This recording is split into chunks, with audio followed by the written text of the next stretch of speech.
I was looking at a statistic from the early 2000s that honestly just stops you cold. Oh, yeah? At that time, something like 400 children were dying Yeah. every single hour in the developing world from, waterborne illnesses. Wow, 400. It's hard to even comprehend that. And that really sets the stage for what we're unpacking today, the Children's Safe Drinking Water Yeah, Program. exactly. And on the surface, you hear that and you think, okay, standard corporate PR move, right? Mm. But the documents we've been through tell a much more interesting story. This is actually about a failed consumer product from Procter Gamble, one that had to be completely reinvented to survive. That's the fascinating part. The hero here isn't some big check from a CEO. It's a tiny 4-gram sachet. It's called the P&G Purifier of Water. And it's basically a mini water treatment plant in a packet. That's a perfect way to put it. The science is genuinely cool. Yeah. I mean, it really is like a magic trip. You take a bucket of just filthy brown ditch water. Right. You dump in this little packet of powder, stir for 5 minutes, and then you just... Wait. And it's tackling two really complex problems at once. I mean, most people know you need something like chlorine to kill germs. That's disinfection. Sure. But this packet also handles something called flocculation, which was developed by a P&G chemist, Dr. Phil Soder. And this is where the company's laundry detergent expertise comes in, isn't it? It is, yeah. The packet releases iron sulfate, which basically acts like a magnet for dirt, parasites, even heavy metals like arsenic. So it clumps all that gunk together. It grabs all of it, makes it heavy, and it just sinks to the bottom. So you're not just sterilizing dirty water, you're physically removing the dirt. You strain it, and it's crystal clear. And that visual change, that transformation from brown to clear was so critical. The sources we read really hammer this point. They do. Before this, the go-to solution was like liquid bleach. Right. But bleach kills the germs, and the water still looks like mud, and people just wouldn't trust it. Why would you? If it looks dirty, your brain tells you it's unsafe.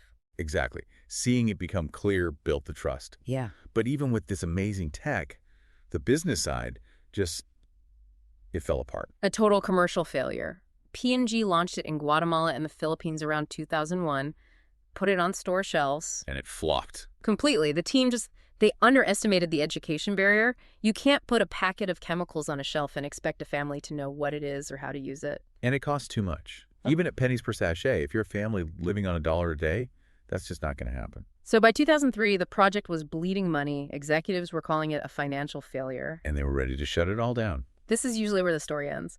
But there was this internal champion, Dr. Greg Allgood, and he fought to keep it alive. He saw they were trying to fit a square peg in a round hole. Precisely. He proposed a massive pivot. Stop trying to sell it as a consumer product and turn it into a CSR initiative, corporate social responsibility. So moving from profit-seeking to social marketing. Yes. Instead of trying to be the retailer, P&G started partnering with organizations that already had boots on the ground. NGOs like CARE, UNICEF, agencies like USI. So P&G provides the tech, the partners handle the distribution and the education. Smart, right. And that new model really proved its worth during the 2004 Indian Ocean tsunami. That was the turning point. It had to be. The infrastructure was just obliterated. You can't ship bottled water fast enough. It's way too heavy. But these sachets are light. P&G sent 15 million of them almost immediately. So what started as a failed retail product became this critical disaster relief tool. And the scale since then has been massive. By 2025, the program delivered 25 billion liters of clean water. Field studies show it reduces diarrheal illness by anywhere from 25 to 90%. It's just a powerful lesson in flexibility. Innovation isn't just about the chemistry in the packet. No, it's about finding the right business model to get that chemistry to the people who need it most. They turned a financial loss on the balance sheet into this immense win for brand equity, for employee pride. It really suggests that corporate resources can solve these huge humanitarian problems, but only if you're willing to abandon the traditional profit models. It really makes you wonder what else is out there, doesn't it? I mean, how many other failed corporate inventions are just sitting on shelves right now that could change the world? If companies just stopped trying to make a direct profit from them, Yeah. That is the question worth asking. Thank you for listening to Mission Possible, innovating for the world's most marginalized. This podcast is built on the outstanding work of our students, whose curiosity and commitment drive much of the research and storytelling you hear. Each episode is grounded in academic research and shaped through close collaboration with our partners.